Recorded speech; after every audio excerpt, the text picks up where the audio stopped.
नमस्कार दोस्तों। भारत के इतिहास में एक ऐसा नाम है जिसने अपनी अद्भुत बुद्धि और अदम्य इच्छा शक्ति से एक पूरे साम्राज्य का तख्ता पलट कर दिया। एक साधारण ब्राह्मण जिसने अखंड भारत का सपना देखा और उसे अपनी रणनीतियों से साकार भी किया। उनका नाम था आचार्य चाणक्य। बात उस समय की है जब मगध का शक्तिशाली सम्राट धनानंद अपनी क्रूरता और विलासिता में डूबा था। उसकी सभा में एक दिन एक साधारण दिखने वाले ब्राह्मण का अपमान किया गया। उस ब्राह्मण को कुटिल और भिखारी कहकर संबोधित किया गया। उसकी पवित्र शिखा खोल दी गई और उसे धक्के मारकर राजमहल से बाहर निकाल दिया गया। वह अपमानित ब्राह्मण कोई और नहीं, आचार्य चाणक्य थे, जो मगध को यूनानी आक्रमणकारियों से बचाने का परामर्श देने आए थे।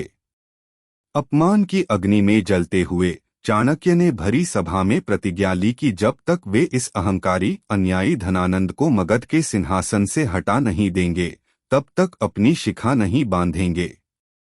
यह कोई साधारण प्रतिज्ञा नहीं थी, यह एक ब्राह्मण के स्वाभिमान की आग थी, जिसने भारत के इतिहास की दिशा बदलने का संकल्प लिया था। अपनी प्रतिज्ञा पूरी करने के लिए चाणक्य भटकते हुए एक ऐसे बालक से मिले जिसमें उन्हें भविष्य का सम्राट दिखा, चंद्रगुप्त मौर्य। चंद्रगुप्त एक साधारण परिवार से था, लेकिन उसमें नेतृत्व क्षमता, साहस और सीखने की अदम्य इच्छा थी। चाणक्य ने उसे अपना शिष्य बनाया और उसे युद्धकला, राजनीति, कूटनीति और शासन के गूढ़ रहस्यों का गहन ज्ञान देना शुरू किया। शुरुआती दौर में चंद्रगुप्त और चाणक्य ने सीधे मगध पर हमला किया, लेकिन उन्हें करारी हार मिली। इस हार से चाणक्य ने एक महत्वपूर्ण सबक सीखा, जिसे अक्सर चाणक्य की रोटी का नियम कहा जाता है। एक गांव में चाणक्य ने एक मां को अपने बच्चे को फटकारते सुना, जो गर्म रोटी को बीच से खा रहा था और उसका मुंह जल गया था।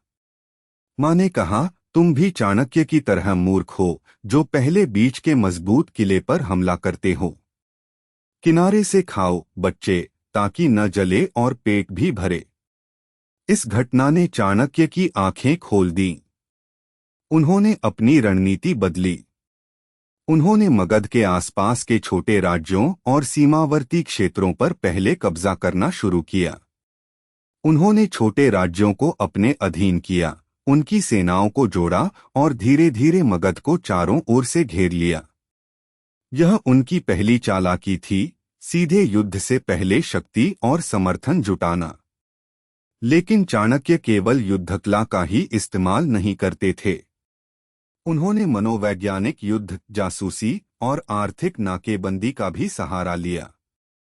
उन्होंने धनानंद के मंत्रियों और सेनापतियों में फूट डाली, अफवाहें फैलाईं और मगध की आंतरिक शक्ति को कमजोर किया। उनकी गुप्तचर प्रणाली इतनी मजबूत थी कि धनानंद के हर कदम की खबर उन तक पहुंच जाती थी।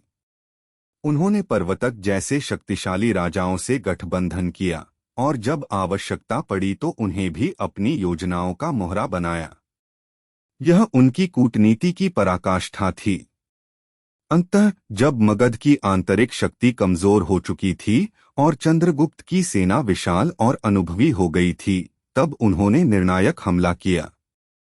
धनानंद की पराजय हुई और चंद्रगुप्त मौर्य मगध के सिंहासन पर आसीन हुए। चाणक्य ने अपनी प्रतिज्ञा पूरी की और अपनी शिखा बांधी। उन्होंने न केवल एक सम्राट का निर्माण किया, बल्कि एक विशाल मौर्य साम्राज्य की नींव रखी, जिसने भारत को एक नई पहचान दी।